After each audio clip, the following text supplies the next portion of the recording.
Consciência e memória. O vídeo se inicia com um vídeo institucional da Caixa Econômica Federal. Há pequenos vídeos que intercalam ao longo da narração. Há imagens aéreas de uma floresta, um menino nadando no rio, imagens de diferentes indígenas que usam pinturas no rosto e nos corpos, vídeos de diferentes plantas, frutas e animais e pessoas vivendo diversas situações dos cenários diferentes que vivem os brasileiros. No canto inferior direito está a intérprete de Libras que traduz simultaneamente tudo que é falado. Em seguida, inicia-se o vídeo institucional da King Ross, patrocinadora do evento. Lê-se: a cultura é um direito, conheça alguns projetos culturais que incentivamos. E em seguida, imagens de eventos culturais são apresentadas, como apresentações musicais, exposições, vendas de artesanatos locais, peças de teatro, apresentações de danças, rodas de conversa com escritores e escritoras, shows ao vivo, entre outros.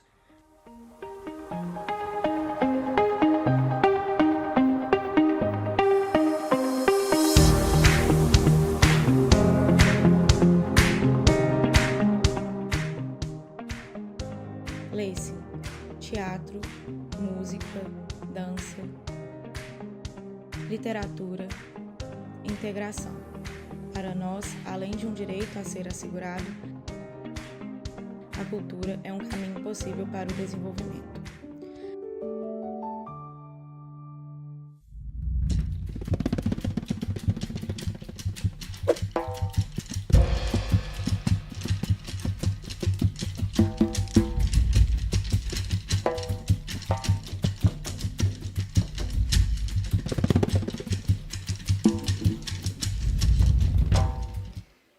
A roda de conversa acontece no Teatro Afonso Arinos. Um grande toldo foi montado. Ele abriga as diversas cadeiras da plateia e, ao fundo, o palco onde ocorre toda a roda de conversa. O palco possui uma longa mesa branca. Os convidados se assentam de trás dessa mesa, de frente ao lugar que cada um assenta, colado na mesa de frente para a plateia, há uma caixa transparente de acrílico que carrega os livros que cada um escreveu, bem como seus nomes. Ao fundo, compondo o cenário, há um toldo grande em xadrez de tons de vinho e azul. À direita, há um banner grande em tons de roxo, verde e laranja, onde se lê literatura, encruzilhada e a desumanização. E no alto, acima da mesa dos convidados, há uma grande faixa vermelha, cujo no canto direito lê-se Terceiro Fliparacatu. Da esquerda para a direita, a primeira pessoa sentada é Eliana Alves Cruz, uma mulher negra cujos cabelos são todos envoltos em pequenos dreads, que o comprimento lhe passa os ombros. Ela traja camiseta de botões de seda no tom verde musgo. Leva no pescoço o crachá dos participantes do evento. A segunda pessoa sentada é Jamil Chad, um homem branco de cabelos muito curtos rente à cabeça de tom grisalho.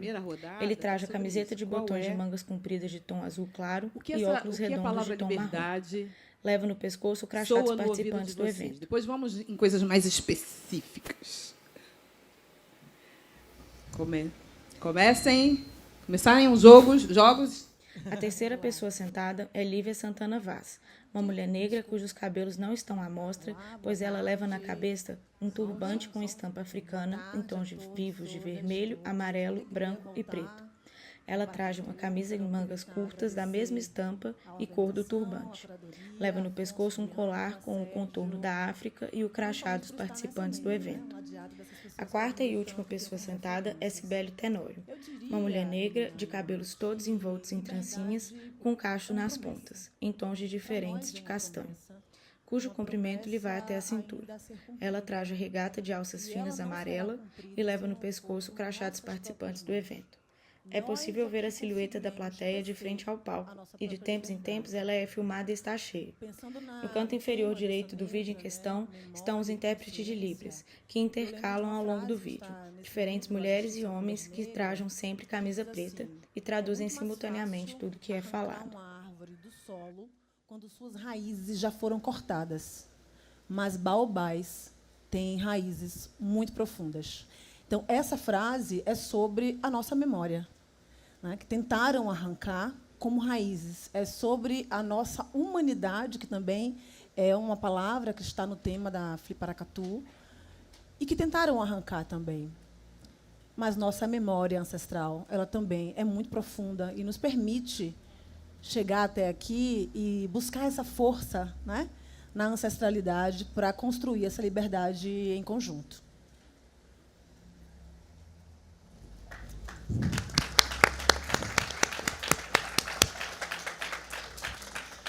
Boa tarde Paracatu.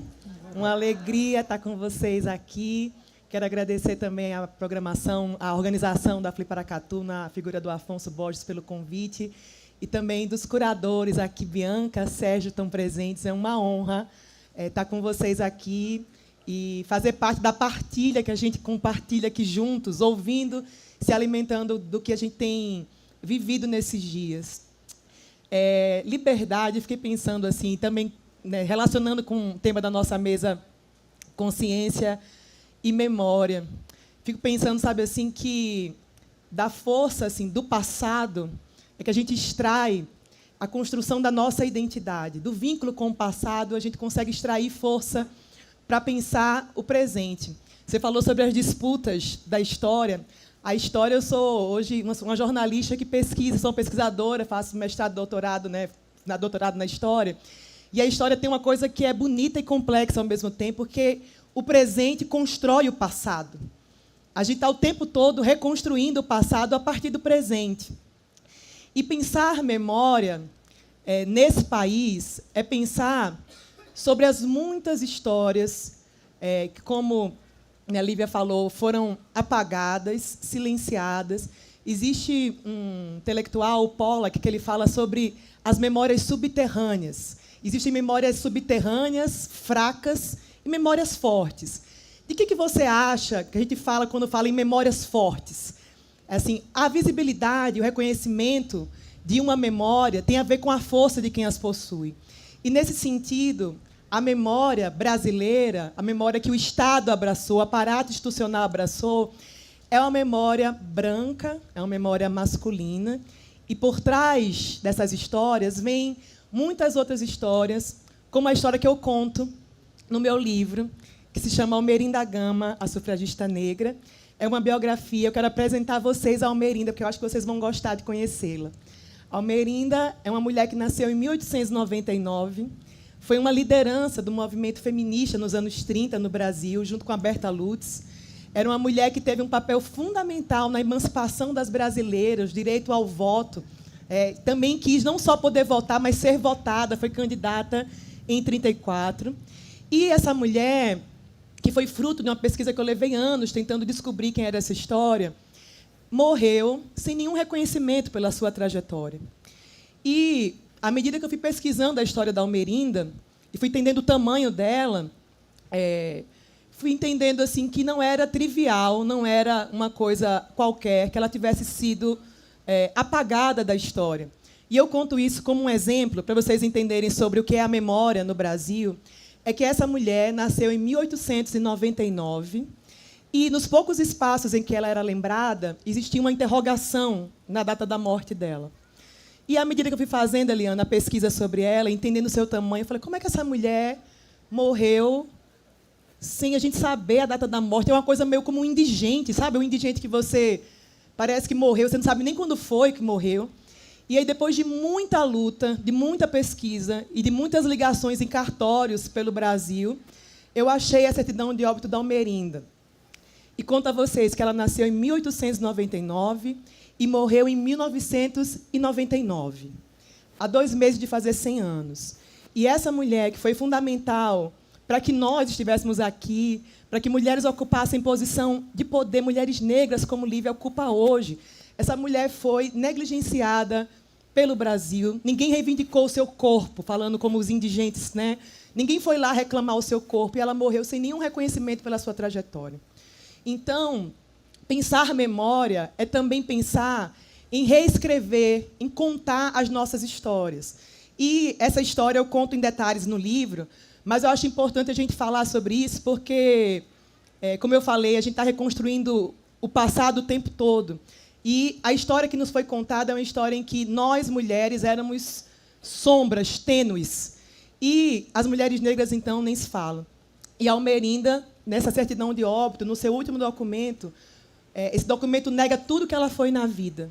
O documento fala o seguinte, a certidão de óbito, que a Almerinda era branca, que ela não deixou filhos e que ela não era eleitora, sendo que essa mulher é uma mulher sufragista que lutou pelo voto no Brasil. Então, pensar memória no Brasil é pensar sobre um país que abandona pelo caminho os seus, que abandona pelo caminho as suas, principalmente, as mulheres, e principalmente as mulheres negras, que sofrem a subalternização tanto de gênero como de raça. Então, a gente está aqui nessa coisa da disputa, as disputas da memória, né, tentando, de alguma maneira, também puxar o cabo da força para o nosso lado, para contar as nossas histórias, e é isso que a gente faz, e isso é um caminho para nós. Reconstruir essas memórias é um caminho de liberdade. Exato. Maravilhoso. Eu acho que foi por isso que eu comecei pela liberdade, porque você não é livre enquanto a gente tem um grilhão muito forte, que é o do apagamento. Na verdade, o que a gente está falando, tem uma poeta, Cristina Sharp, ela esteve na Flip ano passado. Ela é companheira da poeta Johnny Brand, que são canadenses, enfim, acadêmicas, e ela tem um conceito que é o vestígio.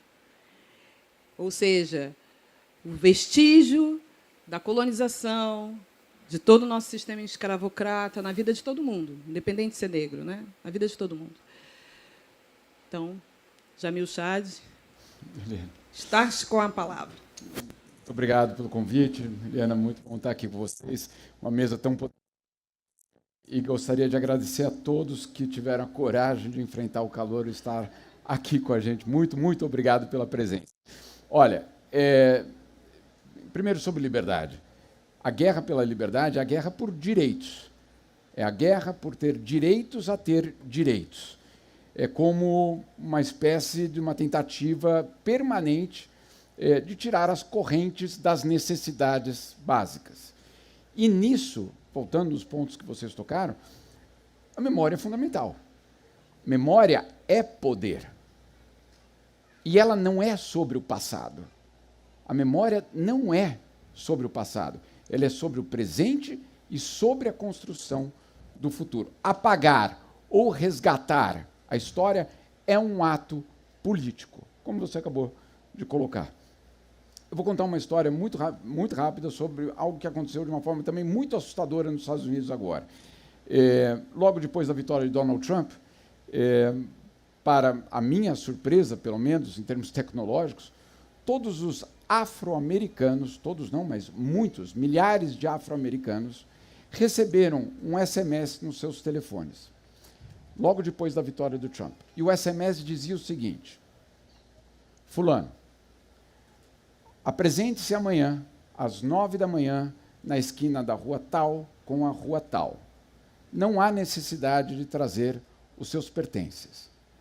A colheita do algodão vai ser restabelecida. Em 2025, é isso que os afro-americanos, inclusive crianças, porque crianças da escola dos meus filhos receberam isso no telefone, e aí você pergunta, quem é que hackeou a rede de telefone? Como é que essa rede de telefone tinha, de uma forma tão organizada, os afro-americanos que receberam essa mensagem? Quem é que mandou essa mensagem? E por que é que essa pessoa que mandou essa mensagem considerou que tinha agora o poder de mandar essa mensagem? Depois da eleição, obviamente, de um racista. Então, é fundamental a gente entender que, enquanto isso acontecia, logo depois, o governo Trump manda uma carta, então, para as universidades. Eu vou ler o que está escrito na carta. A discriminação com base em raça, cor ou nacionalidade é ilegal e moralmente repreensível. Dessa forma, escrevo para esclarecer e reafirmar as obrigações de não discriminar ninguém nas escolas ou outras entidades. Nos últimos anos, as instituições educacionais americanas têm discriminado os alunos com base na raça, inclusive os brancos. Era uma carta direcionada às universidades para que elas parassem justamente de promover a igualdade nas suas políticas educacionais e, obviamente, no acesso à educação. Então, liberdade e memória, elas andam absolutamente de mãos dadas, e a gente sabe quando isso está ameaçado, justamente quando você tem um governo que autoriza o racismo institucional. E esse racismo, obviamente, ele é replicado dessas várias formas. Então, resgatar, contar, apagar ou não apagar a memória é um ato político, e a gente precisa entender isso logo do começo, para não ter dúvidas que nós não estamos falando do passado. Nós estamos falando da construção da democracia no presente e, claro, do poder no futuro.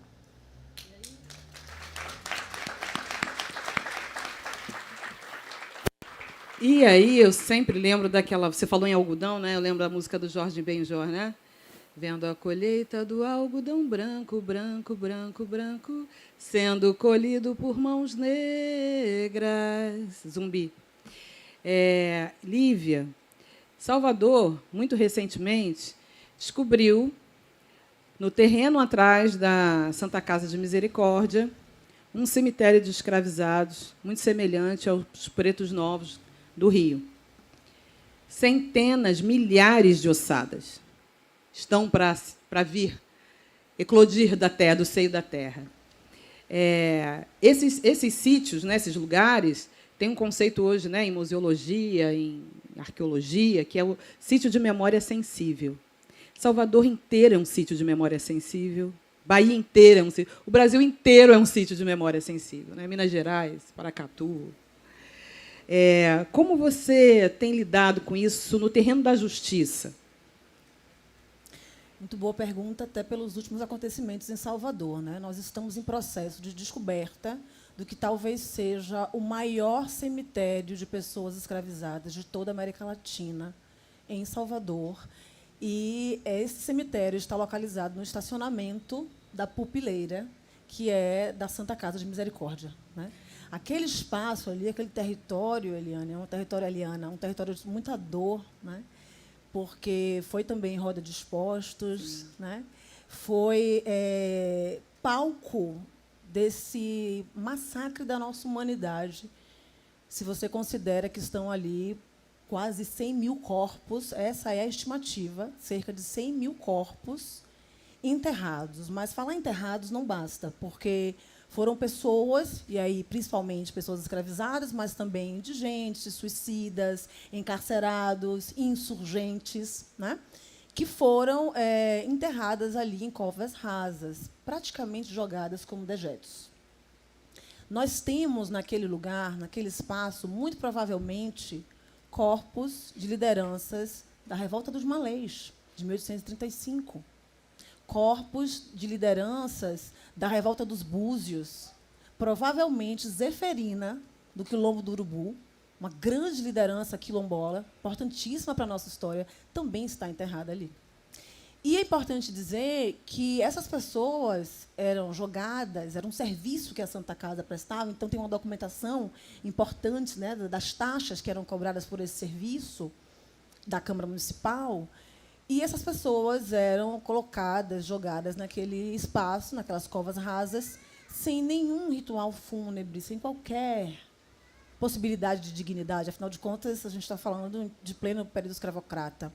E o Ministério Público, recentemente, recebeu essa demanda, esse caso tão importante, a partir da pesquisa de Silvana Olivieri, que é uma urbanista, pesquisadora, que, a partir do acervo, um documento que traz o acervo da própria Santa Casa, encontrou referências em relação a esse cemitério.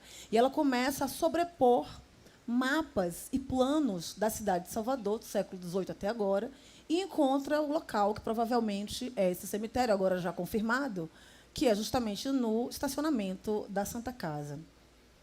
E só foi possível iniciar esse processo de escavação porque o Ministério Público, e aí entra a minha atuação em conjunto com alguns colegas, intermediou esse processo junto com a Santa Casa, né, entre pesquisadores, e aí tenho que falar também o nome de Samuel Vida, que é um jurista muito importante para nós nesse processo, e a Jeane Dias, que é arqueóloga, uma mulher negra, que está fazendo esse processo de escavação.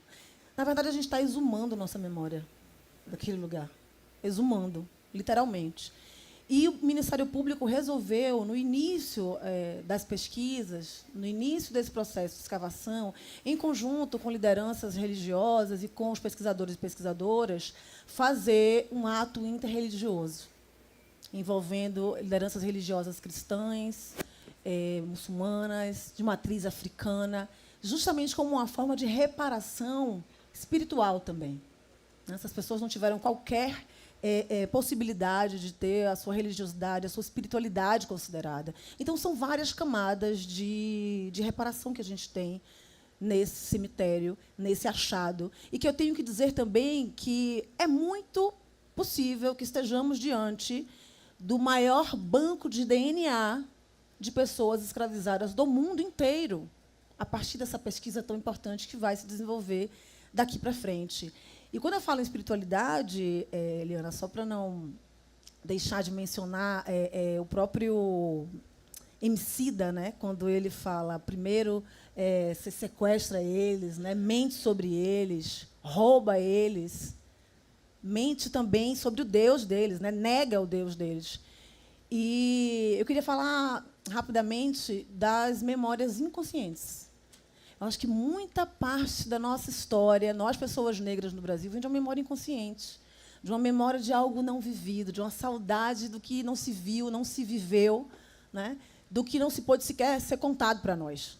E aí eu me lembro da primeira vez que eu fui num terreiro de candomblé, em Salvador, que foi uma experiência fantástica, porque, pela primeira vez, eu vi pessoas negras tratadas como reis e rainhas, com todos aqueles ornamentos, búzios, com uma altivez que me fez ter essa memória inconsciente, essa saudade do que eu não vivi. E, para a minha fé e a espiritualidade, também faz parte dessa memória. Aí eu vou contar uma história rapidinha também, Jamil, sobre minha filha Yara, né, como as crianças ensinam a gente, né, sobre memória também. E Yara, uma vez, entrou na minha biblioteca, que é o lugarzinho onde eu escrevo, onde eu tenho minha quartinha, né, onde eu acendo a minha vela. Passou correndo, olhou e disse, mãe, para quem é essa comida? Eu disse, é para Iemanjá. E ela perguntou assim, mas Iemanjá é viva? Eu disse, é. Iemanjá é viva. Se passaram alguns dias, por óbvio que a oferenda não estava mais ali, ela disse, mãe, cadê a oferenda que estava aqui? Cadê a comida, né, que estava aqui? Iemanjá comeu? Eu disse, comeu. Ah, então ela é viva mesmo, né? Ela é viva mesmo. E ela me perguntou, mãe, você acredita em Deus? Eu disse, acredito, filha. E você? Ela disse, eu também acredito. Eu acredito em Deus, Iemanjá e Papai Noel. Mesmo sem ver, eu acredito. Não é que aquela danada estava me explicando o que é fé? Mesmo sem ver, eu acredito. Você não precisa ver, não precisa tocar, você precisa sentir. Então, a fé é sobre uma memória da alma também. É isso.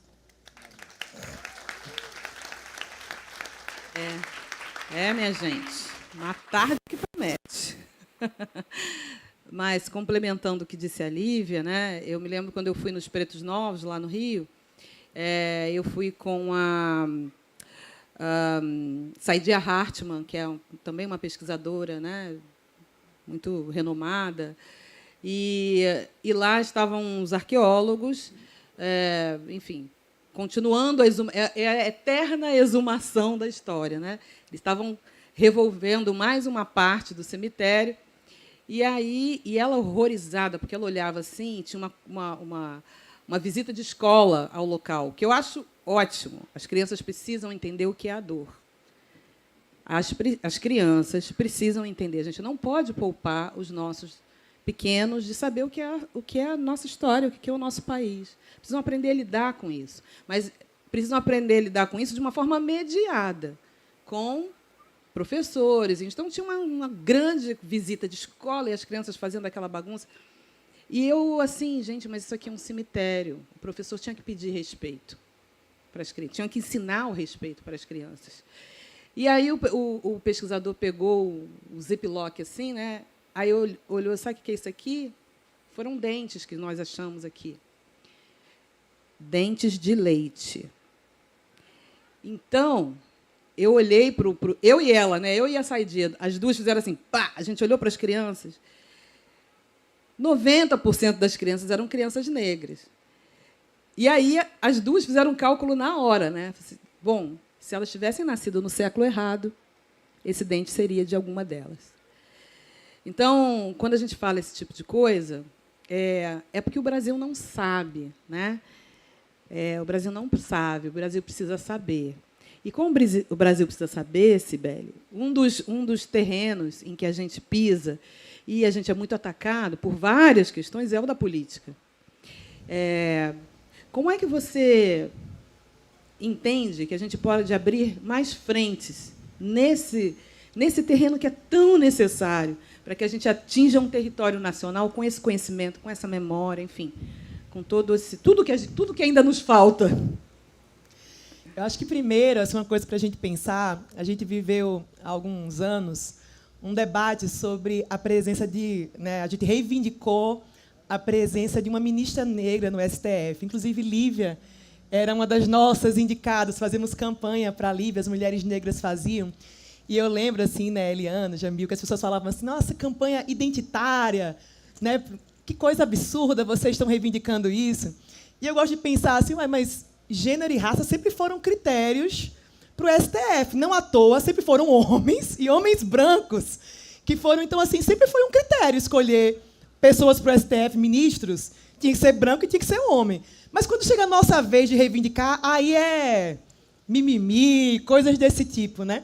Então, primeiro, a gente conseguir pensar essa lógica, que, quando somos nós, grupos, né, humanidades que foram subalternizadas, reivindicam, existe uma histeria, sendo que homens brancos sempre tiveram esse lugar. As mulheres nós chegamos atrasadas para jogar esse jogo. A questão é que, em 1932, depois de muita luta, articulação política das feministas, e eu conto os detalhes no livro de como elas faziam, e elas eram incríveis. Assim. Se tinha um projeto de lei para sair que podia prejudicar as mulheres, de alguma maneira, elas faziam chover telegrama.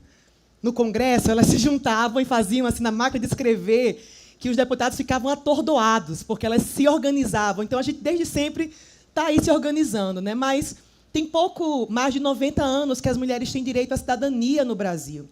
E muitas, as primeiras que chegaram para jogar um jogo que ninguém as ensinou a jogar.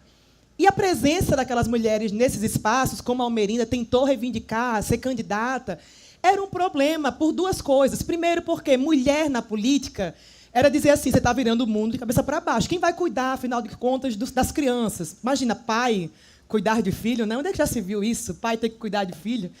E a segunda é que, assim, você tem mais um grupo concorrente por essas vagas. Ninguém quer dividir poder. Se você é homem e já concorre entre homens, você vai colocar mulher agora na jogada? Então, isso é um problema. Desde sempre foi um problema. E o que acontece é que essas mulheres nos ensinam, e a Almerinda nos ensina, a Almerinda sempre lutou coletivamente. Eu acho que isso é importante de dizer.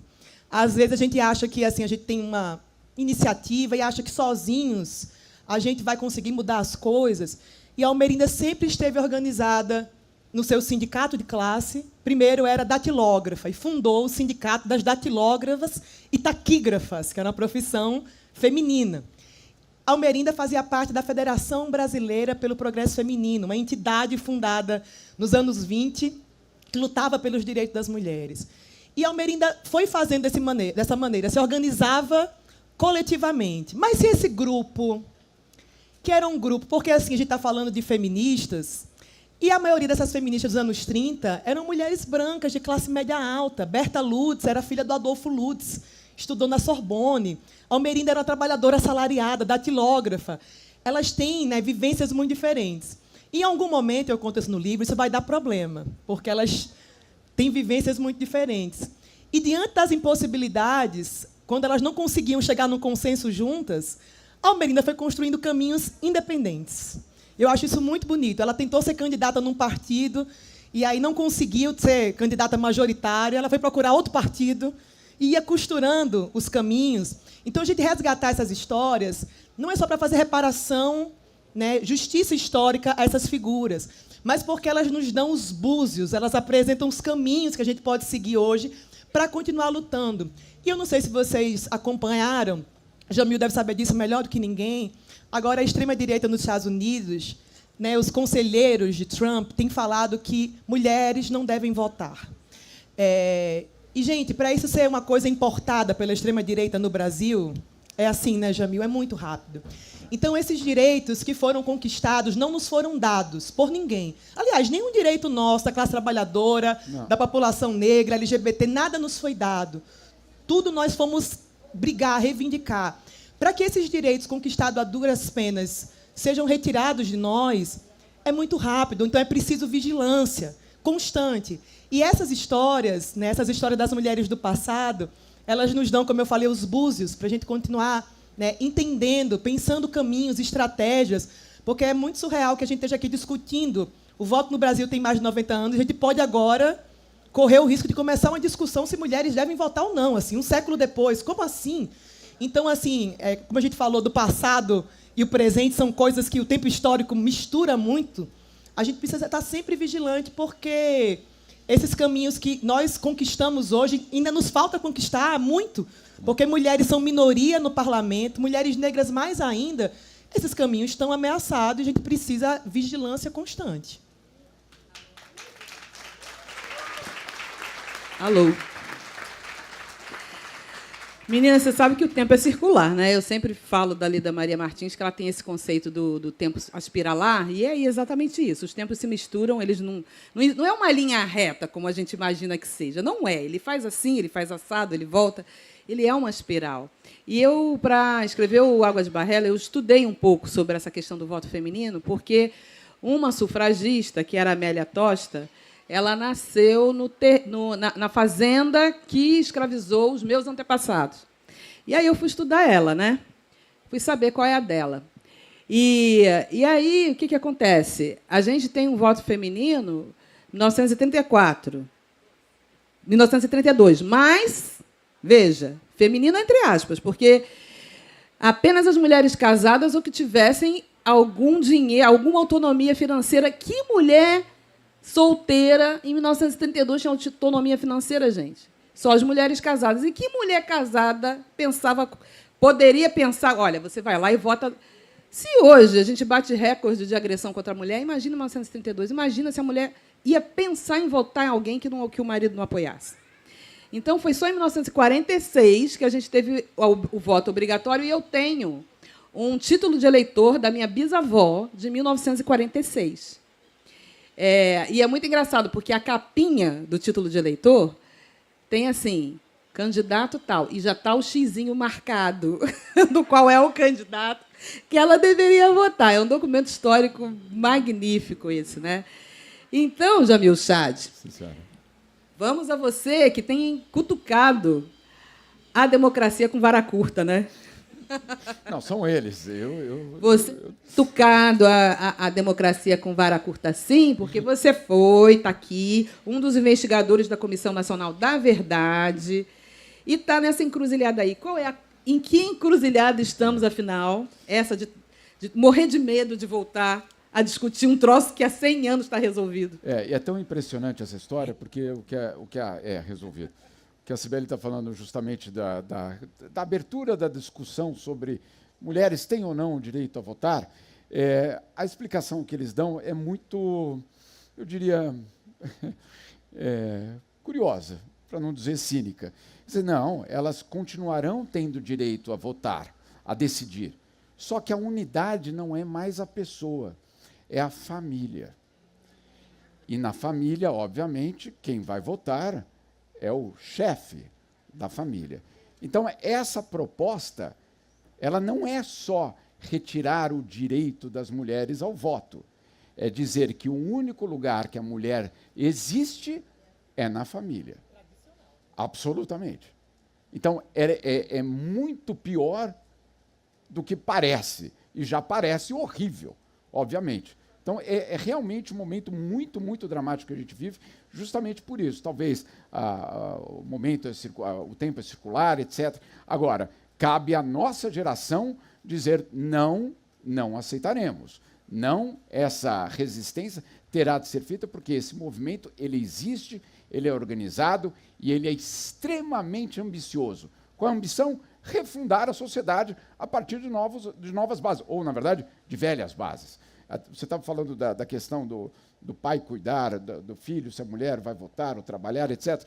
E aí não é nos Estados Unidos, estou falando da Suíça, que é basicamente onde eu vivo, Eu passei um ano nos Estados Unidos, mas eu vivo na Suíça. E na Suíça, há pouco tempo, teve uma exposição dos cartazes dos plebiscitos. Uma democracia direta, todo mundo vota basicamente para tudo. Todo mundo, Eliana? Não. Até tal ano, obviamente, só os homens. E aí tinha uma discussão espetacular, que era direito ao voto feminino. Então, vamos fazer um plebiscito para decidir se as mulheres podem votar ou não. Um plebiscito entre homens. Começa por aí. E aí tinha a campanha do sim, elas podem votar, e a campanha do não, elas não podem votar. E na campanha do não, os cartazes eram espetacularmente criminosos, não tem outra palavra. Então, um dos cartazes era um desenho, a mulher indo votar, ela estava com o seu carnê de votação, ela indo votar, e o berço do bebê virado de cabeça para baixo, o bebê no chão chorando. Então, vocês querem mesmo isso? Uma mulher indo votar? Quem é que vai cuidar? Agora, voltando no nosso momento, e aí nós vamos viver, nós já estamos vivendo, mas nós vamos viver a partir de terça-feira, né, Tino? Terça-feira. É isso aí. Um momento absolutamente decisivo na nossa história democrática e que é também a construção, obrigado, sem anistia, de uma memória coletiva. Nós sabemos como morrem as democracias, mas como é que elas sobrevivem? E é o que nós vamos testar aqui na semana que vem, aqui perto, na verdade. Nos Estados Unidos, é curioso, porque a ideia justamente da anistia apareceu. Não só apareceu, como foi implementada. Então, todos aqueles invasores do Capitólio foram o quê? Anistiados. Eles foram anistiados. E o que aconteceu? Uma pacificação do país, certo? Não. O que aconteceu foi que justamente aqueles anistiados, então, hoje se apresentam como vítimas da repressão de um Estado injusto. Aqueles que hoje pedem reparação, eles pedem reparação por terem sido presos. E adivinha o que está acontecendo com os promotores que fizeram o processo? Estão sendo perseguidos. Então, mais uma vez, a memória ligada com a liberdade. Então, é fundamental a gente entender que anistia não é pacificação. Anistia é impunidade. Anistia é uma ameaça à democracia. E anistia é um golpe. Não há outra palavra.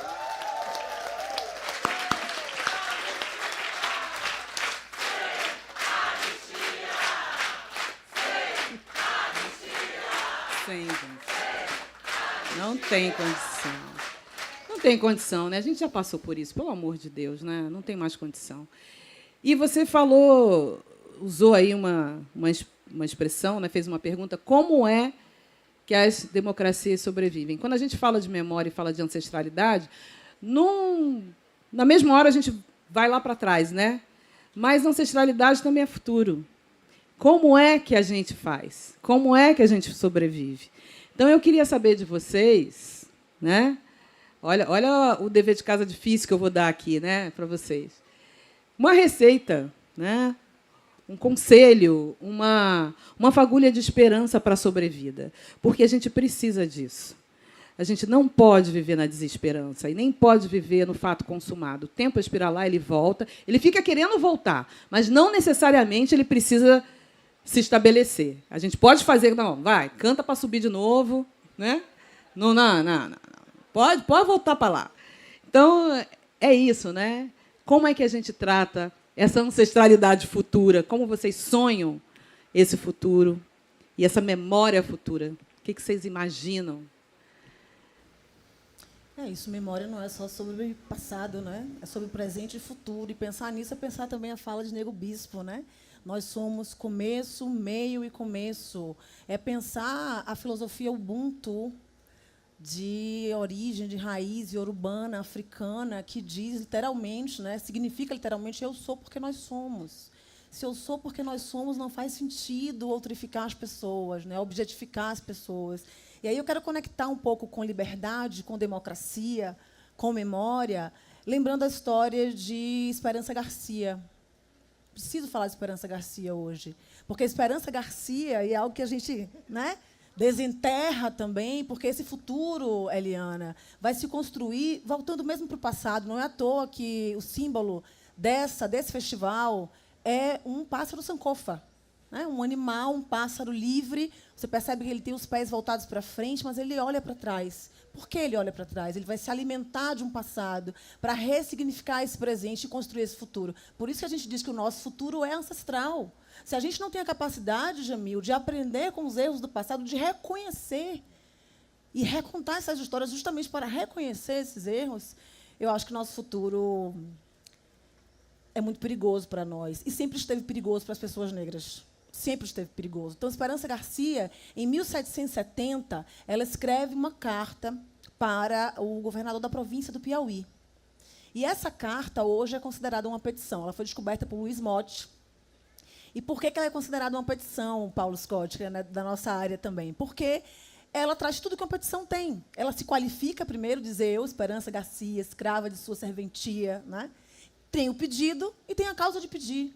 E é muito interessante pensar, Cibele, que ela também, como as mulheres negras na história do Brasil, traz uma luta coletiva. Na carta, ela não pede liberdade, ela pede a liberdade possível. Em 1770, ela não ia pedir alforria.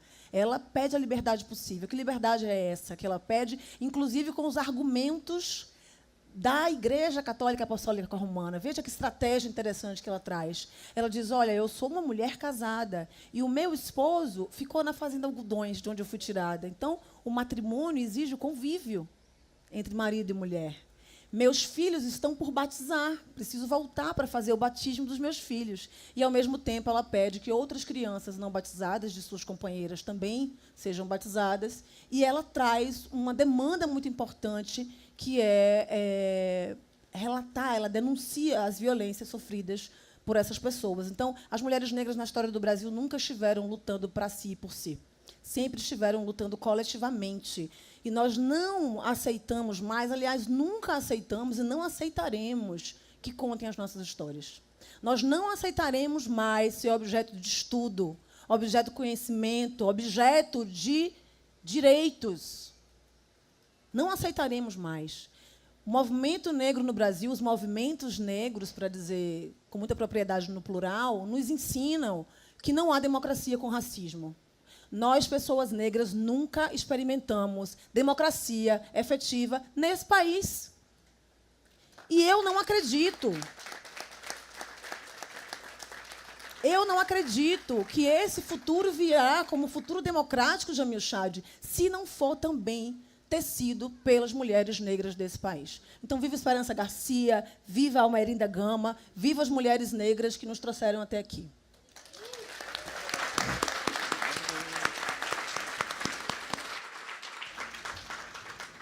A gente se encerra, né, Jamil? Eu falei no começo que o paradoxo da história é esse, né? Porque o presente é quem constrói o passado. E também o passado constrói o presente. E a beleza, a complexidade da história é essa. A gente hoje está contando as nossas histórias, escavando, exumando. Não é uma metáfora qualquer falar escavar, porque essas coisas, esses vestígios, eles estão escondidos. E, para contar essas histórias, a gente realmente tem que fuçar, ir atrás delas. E, como eu falei, elas são faróis para o presente. E o trabalho, né, da literatura, da história, tem uma coisa que eu acho muito bonita, uma história, vou contar rapidamente. Vocês conhecem, certamente, João Cândido, almirante negro, líder da revolta da Chibata, era um marinheiro gaúcho, se não me engano. E João Cândido, enfim, liderou essa revolta da Chibata, que colocou navios com canhões para o Rio de Janeiro em 1910, e o Rio de Janeiro aterrorizado com aquele homem que seria um homem terrível, que colocou o Rio de Janeiro em pânico. E aí, nos anos 80, se não me engano, um pesquisador, José Murilo de Carvalho, ele está em São João del Rei, em Minas Gerais, e ele está no Museu de Arte em São João del Rei, e ele acha uns bordados. E os bordados têm lá escrito assim, umas iniciais, JC. E ele descobre que esses bordados são de João Cândido. E as pessoas... Ele falou, como assim? Do João Cândido? Eu falei, são os bordados do João Cândido que foram doados aqui. E o José Murilo de Carvalho escreve um texto, E ele vai entrevistar a pessoa que doou esses bordados para o museu. E se descobre que João Cândido, esse homem que foi construído pela história como esse homem terrível, um homem assim, né, brutal, esse homem era de uma delicadeza, que passava, né, ficava trabalhando na Marinha, a mais conservadora das forças, bordando, fazendo bordado. E a descoberta desse bordado reconstrói a nossa imagem sobre quem era João Cândido, que era esse homem sensível, delicado, e que lutou por direitos, porque a chibata era os marinheiros, que eram, enfim, trabalhadores que muitos negros que ingressaram na Marinha, mesmo depois da abolição, continuavam sendo espancados, né, como descumpriam alguma coisa, alguma regra, alguma punição. E por isso que chama a revolta da chibata. Então, é bonito quando pesquisadores como Luiz Motti, que achou a Carta de Esperança, o José Murilo, que acha esse bordado, esse presente reconstrói a nossa imaginação sobre o passado. Hoje eu olho para o Almirante Negro e falo assim, nossa, esse homem que fazia bordado, no meio de um monte de homem no navio, esse homem estava bordando. E Almerinda também, olhar para essas histórias do passado é iluminar o presente, sabe por quê? Ontem, nós temos aqui uma homenageada na Fliparacatu, que é Ana Maria Gonçalves. E no dia 7 de novembro, Ana Maria será empossada na ABL como a primeira mulher negra, né, a ser considerada uma imortal na academia. E esse lugar que Ana vai ocupar, um lugar tardio, né, a gente celebra mais tardio, ele foi desejado por muitas das nossas no passado. E entre elas Almerinda. E eu queria encerrar aqui lendo um poema da Almerinda, porque a Almerinda, eu falei que ela era uma militante do movimento feminista, também era compositora, pianista, era uma poeta, lançou um livro chamado Zumbi, em 1942. E a Almerinda era uma mulher das letras, uma trabalhadora, datilógrafa, que sonhava em ser reconhecida como uma escritora. E a Almerinda desejou muitas vezes fazer parte das academias de letras. Em Belém, onde ela morou muito tempo, ela tentou fazer parte, imagina, uma mulher negra nos anos 30, a gente viveu agora há pouco a campanha também de Conceição, sempre uma luta para a gente chegar nesses lugares. E aí eu fui presentear a Ana Maria ontem com o meu livro e fiquei pensando assim, Ana Maria, ela é a boa vingança da Almerinda, porque ela é o sonho realizado de mulheres como a Almerinda. E é por isso que o passado ilumina o presente. E eu vou encerrar aqui lendo um poema da Almerinda, que está no livro. E esse poema, ao mesmo tempo que ele é bonito, ele é muito triste, porque a Almerinda conta sobre o desejo dela de ter feito parte das academias, de alguma academia de letras. E fala o seguinte, chama Meta Alcançada. Ilustres detentores das cadeiras da nobre e ambicionada academia. De antanho eu estranhei vossas maneiras ao me negardes vossa companhia. Tinha comigo as ilusões primeiras, amenizando o afã do dia a dia. Ambicionava o ar das cordilheiras, de estar entre os grandes, né? E o ar que respirava me fugia. E nada isso alterou, porque, afinal, depois de tanto bem, de tanto mal, atingi, sem esforço, a grande meta. Pois também, como vós, sou imortal. Fui mais que pensadora, mais que esteta. Fui musa inspiradora de um poeta.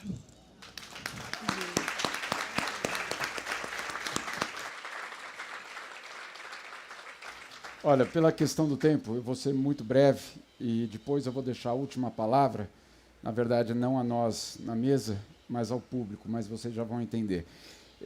Receita, né? Você falou justamente qual é a receita.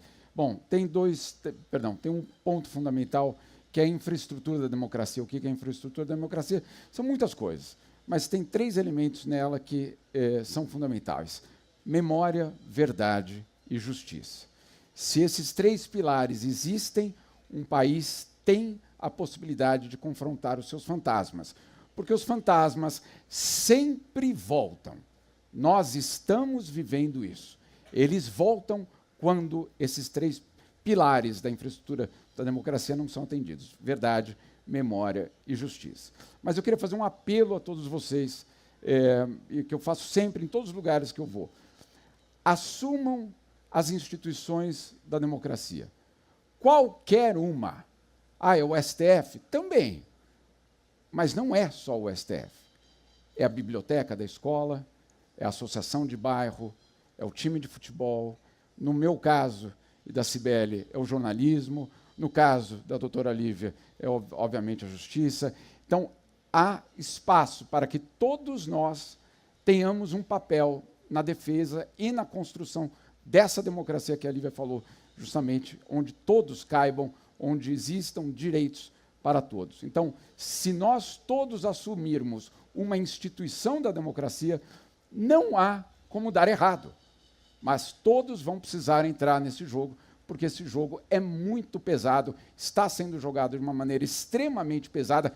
Nós não temos e nem queremos as armas que eles têm, e a nossa arma é justamente o Estado de Direito, a memória, a verdade e a justiça. Claro, sem dúvida nenhuma, eu voto. Mas a gente vai terminar dando a palavra para vocês. Olha, gente, meu avô dizia assim, meu avô era um obreiro que queria ser artista plástico. Ele tem vários quadros pintados, mas ele tinha que sustentar 6 filhos. Ele dizia assim, tenho sofrido, mas tenho lutado. Já está aberto aqui? Tá, né? A gente queria terminar cantando também, né? Mas eu acho importante falar que cantar as nossas dores faz parte do nosso processo de cura. Cantar as nossas dores faz parte do nosso processo de libertação. Então, vamos lá.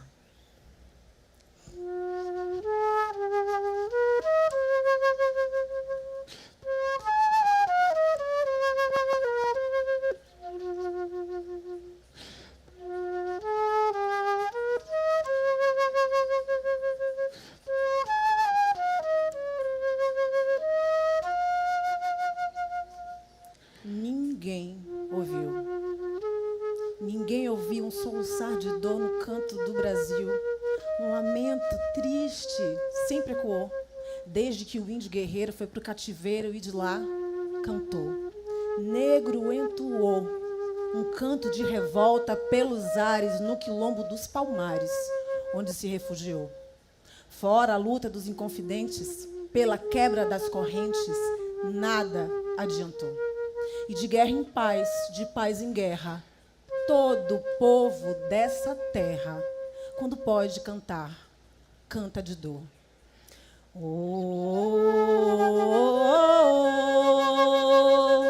oh, oh,